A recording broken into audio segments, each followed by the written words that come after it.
ভাইরা, আসুন তাহলে আমরা প্রথমে ঈমানের গুরুত্ব এবং অর্থটা জানার চেষ্টা করি। ঈমান এটি হলো আরবি শব্দ। ঈমান শব্দের অর্থ হলো বিশ্বাস করা। সবাই আমার সাথে বলবেন, ঈমান অর্থ কি?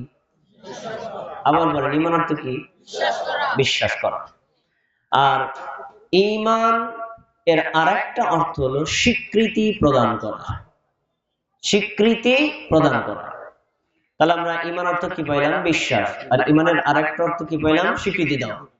এখন প্রশ্ন হলো, কি বিশ্বাস করব আর কি স্বীকৃতি দেব? এটার উপর প্রশ্ন। কি বিশ্বাস করব, কি স্বীকৃতি দেব, এ বিষয়ে আল্লাহ তাআলা নিজেই বলেছেন, ইয়া আইয়ুহাল্লাযীনা আমানু, হে মুমিনগণ, আমিনু বিল্লাহি ওয়া রাসূলিহি ওয়াল কিতাবিল্লাযী নাযালা আলা রাসূলিহি والكتاب الذي أنزل من قبل। সূরা নিসার 120 নম্বর আয়াত। আল্লাহ কি বলছেন? হে মুমিনগণ, তোমরা ঈমান আনো। খেয়াল করে শুনুন, হে মুমিনগণ, তোমরা ঈমান আনো। আল্লাহ ঈমান আনতে বলছে কাদেরকে? সবাইকে শোনেন আমার কথা? কাদেরকে? যে ঈমান আনছে তাকে তো মুমিন বলে, তার আবার ঈমান আনতে বলা দরকার কি? এর কারণ, ঈমানের ভিতরে যদি কোনো ভুল ত্রুটি থাকে সংশোধন করে সঠিকভাবে ঈমান আনা। দ্বিতীয়, ঈমান আনা যদি সঠিক হয়, সঠিক ঈমানের উপর মৃত্যু পর্যন্ত অটল থাকা। এখন প্রশ্ন হলো, ঈমানের মধ্যে কি ভুল ত্রুটি আছে? উত্তর আছে। আসেন একটা প্রমাণ দিই। রাসূলুল্লাহ সাল্লাল্লাহু আলাইহি ওয়াসাল্লাম বলছেন, সাতারাউনা রাব্বাকুম কামা তারাউনা হাযাল কমর। দিনের বেলায় সূর্য যেভাবে দেখো, রাতের বেলায় পূর্ণিমা রাতে চাঁদ যেভাবে দেখো, কিয়ামতের দিন তোমরা তোমাদের রবকে ওইভাবেই দেখতে পারবা। কথা বলেন সবাই, ওইভাবেই দেখতে পারবা। যদি তোমরা আল্লাহকে জান্নাতে দেখতে চাও, তাহলে তোমরা ফজরের সালাতের ব্যাপারে অবহেলা করবে না। আচ্ছা, একটা প্রশ্ন, সম্পর্ক। জান্নাতে গেলে বান্দা এবং বান্দি আল্লাহর পক্ষ থেকে যত নিয়ামত পাবে, তার ভিতরে সবচেয়ে দামি, সবচেয়ে গুরুত্বপূর্ণ নিয়ামত কি বলতে পারেন? আল্লাহকে, সবাই বলেন, আল্লাহকে, আল্লাহকে দেখা। আচ্ছা, হাদিসে পাওয়া গেল আল্লাহকে চন্দ্র সূর্য যেরকম স্পষ্ট ভাবে দেখি, জান্নাতে গেলে দেখতে পাবো। এখন এই হাদিস এবং এই কথার উপর সম্পর্ক প্রশ্ন, আল্লাহর আকার আছে নাকি নাই? আমি কিন্তু ঈমান নিয়ে কথা বলতেছি, খেয়াল করে শুনবেন। কি নিয়ে কথা বলতেছি মনে আছে? ঈমানে ভুল আছে, তা আমি বোঝানোর জন্য। আচ্ছা, এখন আমাদের সমাজের অধিকাংশ মানুষ বিশ্বাস করে আল্লাহ নিরাকার, তার কোনো আকার নাই। আল্লাহ নিরাকার, আল্লাহর কোনো আকার নাই, এই বিষয়ে কোরআন মাজিদে একটা আয়াতও নাই। সহিহ হাদিস তো দূরের কথা, একটা ভুয়া হাদিসও নাই।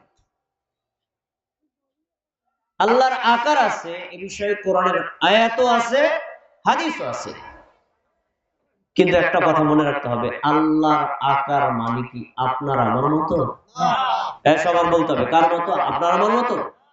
উত্তর হলো, আল্লাহর আকার আল্লাহর মতোই। আল্লাহর আকার পৃথিবীর কারো সাথে তুলনা করা যাবে না। যদি আল্লাহ নিরাকারে হয়, জান্নাতে কি দেখবেন? কিছুই তো দেখতে পারবেন না। তা আমি কথাটা কেন বলছি? ঈমান আনা ফরজ, সঠিকভাবে ঈমান আনা ফরজ, এবং সঠিকভাবে ঈমান আনার পর ঈমানের উপর অটল থাকাটাও ফরজ। আমরা আল্লাহ সম্পর্কে ঈমান জানি না যে আল্লাহর আকার আছে না। তাহলে ঈমানের ভিতরে আমাদের ভুল এবং ঘাটতি আছে না নাই? এখন কি করতে হবে? সঠিকভাবে ঈমান আনতে হবে, এবং ওই সঠিকভাবে ঈমান আনার উপরে অটল অবিচল। এখন এই আয়াত আল্লাহ তাআলা কি বলছেন? মুমিনগণ, তোমরা ঈমান আনো। কার উপরে?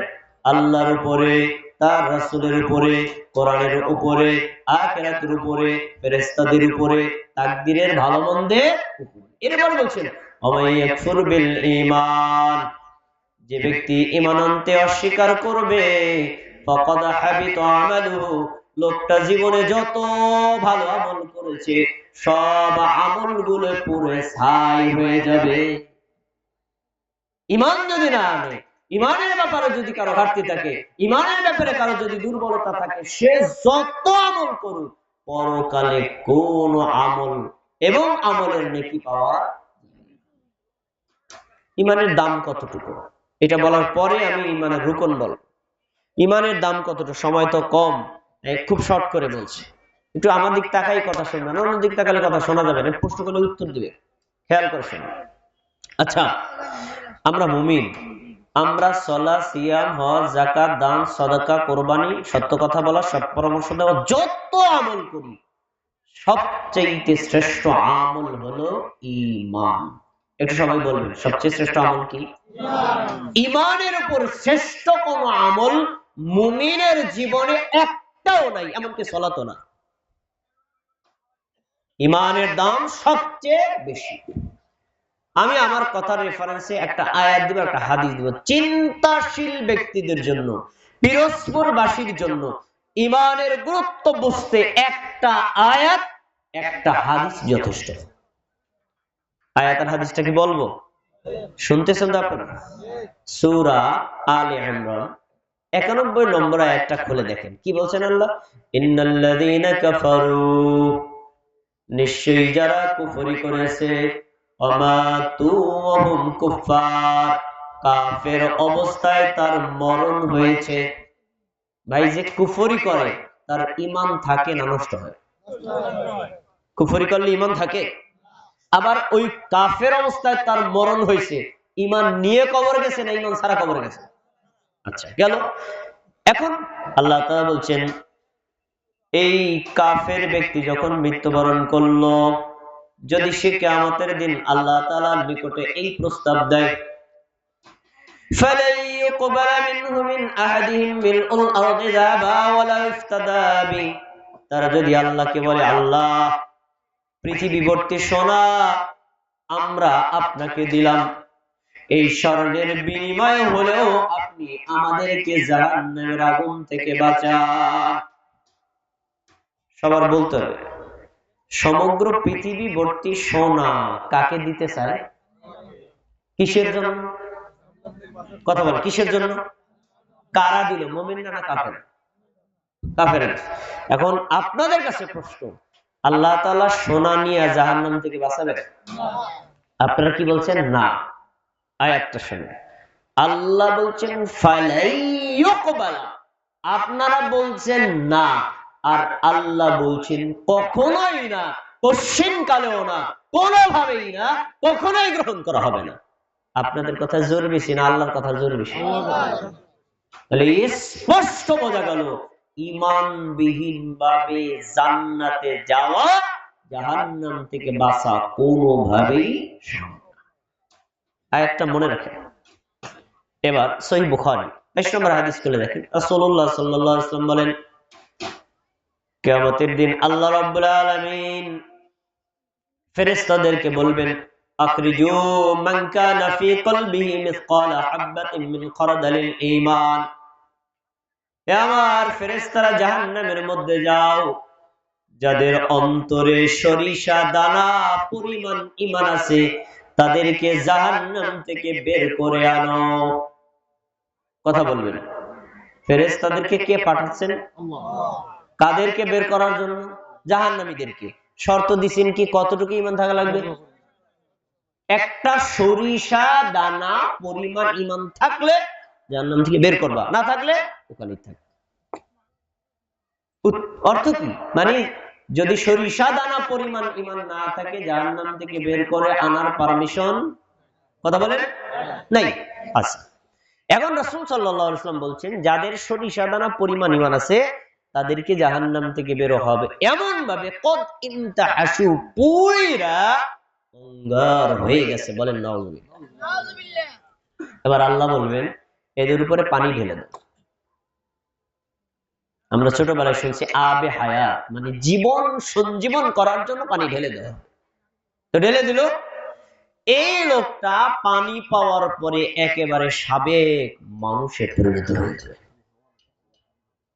এরপরে আল্লাহ বলবেন এবার তাকে জান্নাতের মধ্যে প্রবেশ করাও। আগের হাদিস দেখি কে কে বুঝছেন।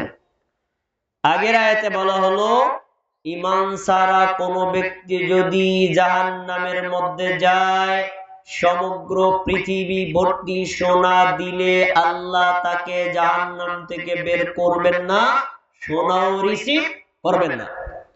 আর এই হাদিসে পাওয়া গেল কেউ যদি সরিষা দানা পরিমাণ ঈমান দিতে পারে তাহলে আল্লাহ তাকে একদিন না একদিন জাহান্নাম থেকে বের করে জান্নাতে দিবেন। আপনারা কি আয়াত আর হাদিস বুঝছেন? আয়াত আর হাদিস বুঝছেন তো? এবার আমি দুইটা থেকে একটা শিক্ষার কথা বলি, দেখি আপনারা আমার সাথে একমত না দ্বিমত।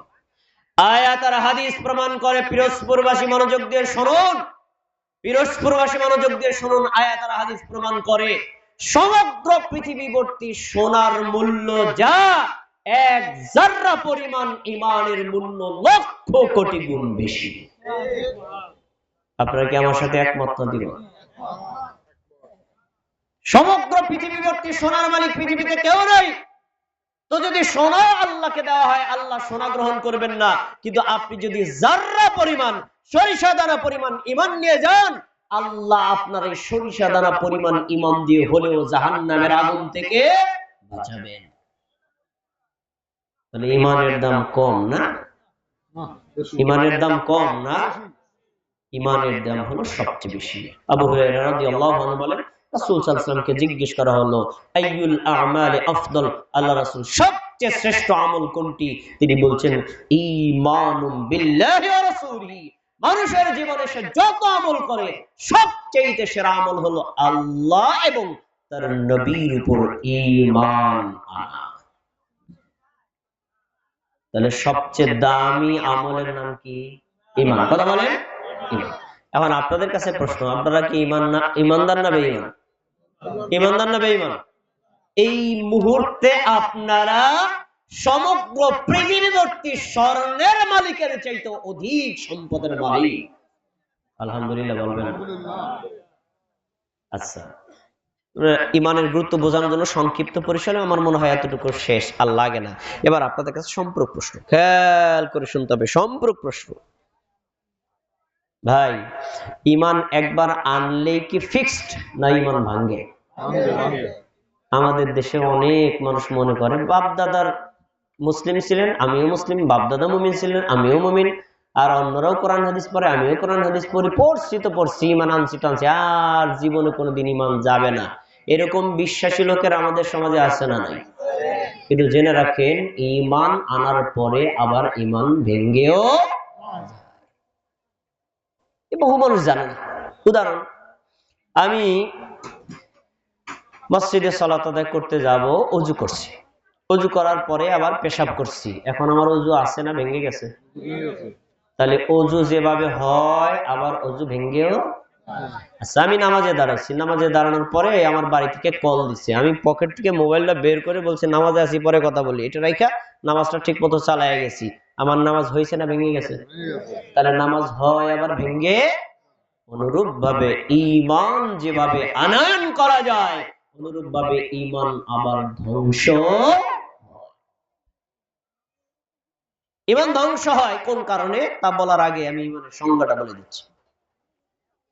ঈমান ছয়টি ভিত্তির উপর দাঁড়িয়ে আছে, ছয়টা বিষয়ের নাম হলো ঈমান।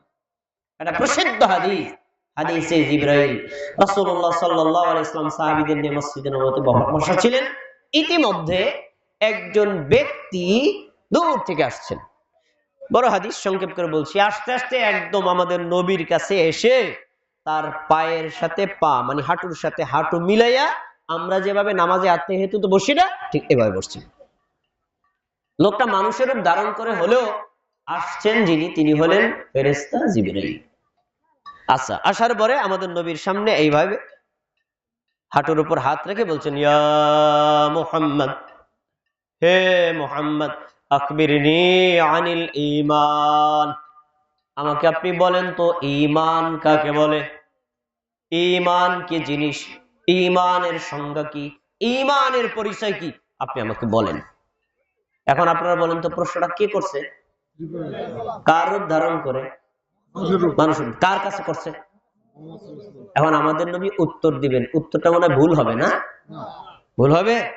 শোনেন, তিনি বলছেন আল ঈমান ওয়ান তুমিনা বিল্লাহ, ঈমান হলো তুমি আল্লাহকে বিশ্বাস করবা, ওয়া মালাইকাতিহি, আল্লাহর ফেরেশতাদেরকে বিশ্বাস করবা, ওয়া রাসূলিহি, আল্লাহর নবী রাসূলদেরকে বিশ্বাস করবা, ওয়া কুতুবিহি, আল্লাহর আসমানি কিতাবকে বিশ্বাস করবা, ওয়া তুমিনা বিল আখির, তুমি পরকালকে বিশ্বাস করবা, ওয়া তুমিনা বিল কদরি খাইরিহি ওয়া শাররিহি, তোমার তাকদীরে আল্লাহ ভালো রাখতে পারেন, মন্দ রাখতে পারেন, তাকদীরের ভালো মন্দের উপরে বিশ্বাস করবা।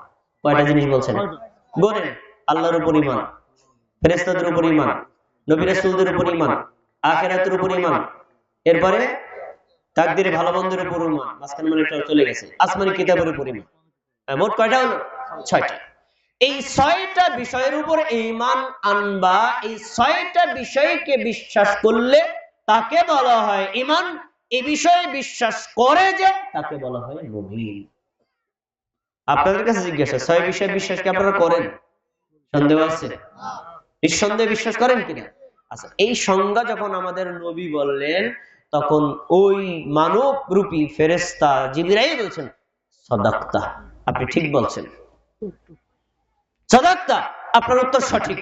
এখন ওমর রাদিয়াল্লাহু তাআলা বলেন ফাআজিবনা লাহু ইয়াসআলুহু ওয়া ইউসাদ্দিকু, আমরা তো অবাক, লোকটা প্রশ্ন করে, উত্তর শোনার পরে বলে আপনি ঠিক বলছেন, তাহলে প্রশ্নের উত্তর লোকটা আগে, কথা বলেন, আগে না জানলে কেমনে বুঝলাম ঠিক বলছেন? এই হাদিস থেকে শিক্ষা পাওয়া যায়, আল্লাহ জিবরাইলকে আগে ঈমানের পরিচয় বলছেন, তারপরে প্রশ্ন শিখায় দিচ্ছেন, এরপরে গিয়ে বলো তুমি মুহাম্মদ সাল্লাল্লাহু আলাইহি ওয়াসাল্লামকে প্রশ্ন করবা, মুহাম্মদ সাল্লাল্লাহু আলাইহি ওয়াসাল্লাম উত্তর দিবে, আমি যে উত্তরটা শিখাইলাম যদি উত্তরটা এক হয় তাহলে তুমি বলবা ঠিক বলছেন। এই কথা দ্বারা উপস্থিত যারা শুনবে তারা ঈমানের পরিচয় পেয়ে যাবে। তাহলে ঈমানের সংজ্ঞা কয়টা জিনিসের সমন্বয়ের নাম? কথা বলেন, কয়টা জিনিসের সমন্বয়ের নাম? 6টা জিনিসের সমন্বয়ের নাম। এই 6টা বিষয়কে বিনা সন্দেহে, বিনা সংকোচে, নির্দ্বিধা বিশ্বাস করলে তাহলে সেই লোকটা মুমিন হতে পারে। ভাইরা আমার, এখন প্রশ্ন হলো, ঈমান যে ভেঙ্গে যায় কোন কোন কারণে, কয়টি কারণে, একটু জানা দরকার না? জানা দরকার না? বাংলাদেশ স্বাধীন হয়েছে 1971 সনে। আজকে বাংলাদেশ স্বাধীন হওয়ার পরে যদি বর্ডার সংরক্ষণ করার জন্য বিজিবি বা বিডিআর বাহিনী গঠন না করে রাখতো, তাহলে বাংলাদেশের সীমানাও টিকতো না, আর প্রতিবেশী দেশ থেকে গাঁজা, ইয়াবা, ফেনসিডিল পাচার হয়ে যুবক যুবতী একটাও থাকলো, সব নষ্ট হয়ে যেত। তাহলে স্বাধীনতা অর্জন করার পরে রক্ষা করা লাগে নাকি লাগে না? অনুরূপ ভাবে ঈমান আনার পরে ঈমানটাকে সংরক্ষণ করতে হয়। কেউ যদি ঈমান সংরক্ষণ না করে, কোন সময় তার ঈমান চলে যাবে সে নিজেও অনুভব করতে পারবে না। অনেক কথা আমি শিরোনাম আকারে বলে দেব, সবার মুখস্থ হয়ে যাবে, কিন্তু কথা বলতে হবে আমার সাথে। রাজি আছেন তো? বলেন, ঈমান ভেঙে যাওয়ার মৌলিক কারণ 4টি। বলেন, আবার বলেন, ঈমান ভেঙে যাওয়ার মৌলিক কারণ কয়টি? 4টি। 1, শিরিক করা, 2, কুফরি করা, 3, নেফাকি করা, 4, বিদআত করা। কয়টা নাম বলছি? 1 হলো শিরিক করা। শিরিক মানে হলো আল্লাহর সাথে কাউকে অংশ স্থাপন করা। তো এই কাজ যে করে তাকে বলা হয় মুশরিক। কি বলা হয়? মুশরিক। আর কুফর হলো অস্বীকার করা। এই কাজ যে করে তাকে বলা হয় কাফির। কি বলে? এরপরে নেফাকি করা। নেফাক মানে কপটতা, মুখে বলে এক, অন্তরে রাখে অন্য জিনিস। এই কপটতা করে যে তাকে বলা হয় মুনাফিক। কি বলে? এরপরে 4 নম্বর হলো ইবাদত হিসেবে আমাদের নবী এবং সাহাবী যদি কোনো আমল না করে, ওই কাজটা নেকির আশায় ইবাদত হিসেবে করে, ওর নাম হলো বিদআত।